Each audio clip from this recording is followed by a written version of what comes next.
मैं सबसे पहले आप सबका बहुत बहुत धन्यवाद और आभार प्रकट करूंगा। और मैं मन से अभी कुछ अधिकारियों की जिंदाबाद के नारे सुन रहा था। शायद आजाद भारत में पहली बार किसी पुलिस वालों के नारे जिंदाबाद लग रहे होंगे।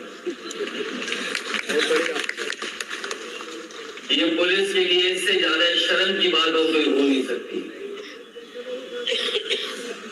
क्योंकि हम और आप वो लोग हैं जो कानून और संविधान को मानते हैं,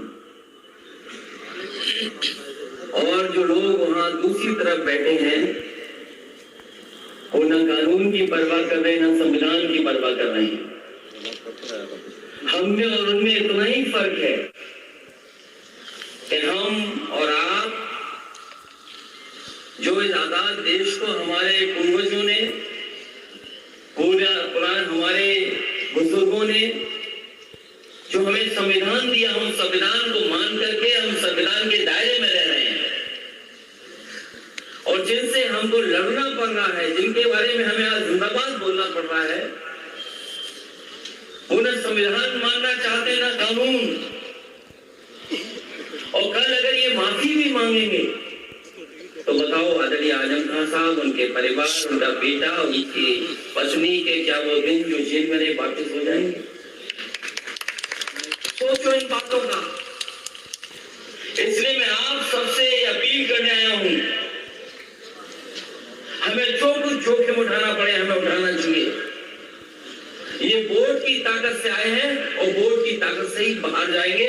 हमारे आपके पास कोई दूसरा रास्ता नहीं है। हमने कई चुनाव देखे हैं, ये पहला चुनाव नहीं देख रहे हमारा। इससे पहले हम लोगों ने पंचायत के चुनाव में लुटता हुआ देखा। पंचायत के चुनाव में जो लोग जीते वो हार गए, जिन्हें जनता ने हराया वो कुर्सी पे बैठ गए।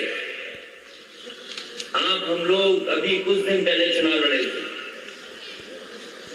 ये पहली बार लोकतंत्र में ऐसी तस्वीर नजर आ रही है कि जिसके साथ जनता खड़ी थी वो चुनाव हार गए, और जिनकी रैलियों में सभाओं में कुर्सी खाली थी उन सत्ता में बैठ गए आकर।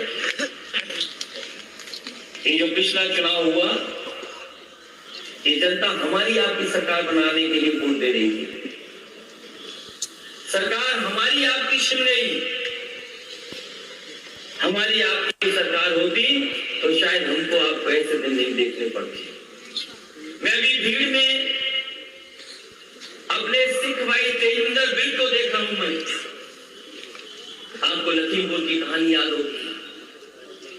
किसान अपने हक और सम्मान को लेकर के आंदोलन कर रहे थे।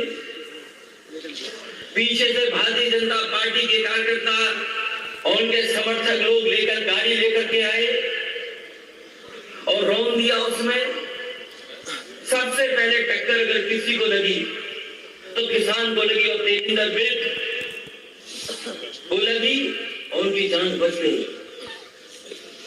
जाने गई उसमें हमने आपने देखा। इन्हीं के लोगों ने जो किसान का हक मार रहे थे उनकी जान ले ली इन्होंने। और आपको याद होगा, हम सिख भाइयों को और किसान भाइयों को बधाई देंगे।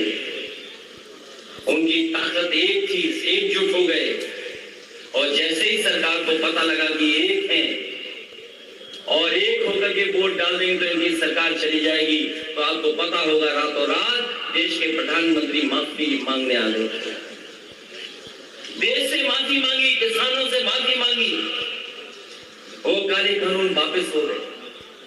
ये कोई एक विधानसभा का चुनाव नहीं है। आपको हमको कोई ये कह सकता है कि एक विधानसभा का चुनाव है। मैं आपसे कह के जा रहा हूं, आप ये चुनाव जिताइए और 24 से पहले के बाद आप देख रहे उत्तर प्रदेश में भारतीय जनता पार्टी की सरकार नहीं बचेगी, नहीं रहेगी सरकार। और ये बात मैं यूं ही नहीं कहता हूं। ये जो दो डिप्टी सीएम घूम रहे हैं आपने देखा होगा जगह जगह आ रहे हैं, वो कहते हैं हम लोग माफिया हैं, हम लोग अपराधी कहते हैं। वो दोनों इस चक्कर में कि कब मुख्यमंत्री बन जाए। मैंने पहले भी ऑफर दिया, मैं आदरणीय आजम खान साहब से कहता हूं कि रामपुर से भी ऑफर देके जा रहा हूं मैं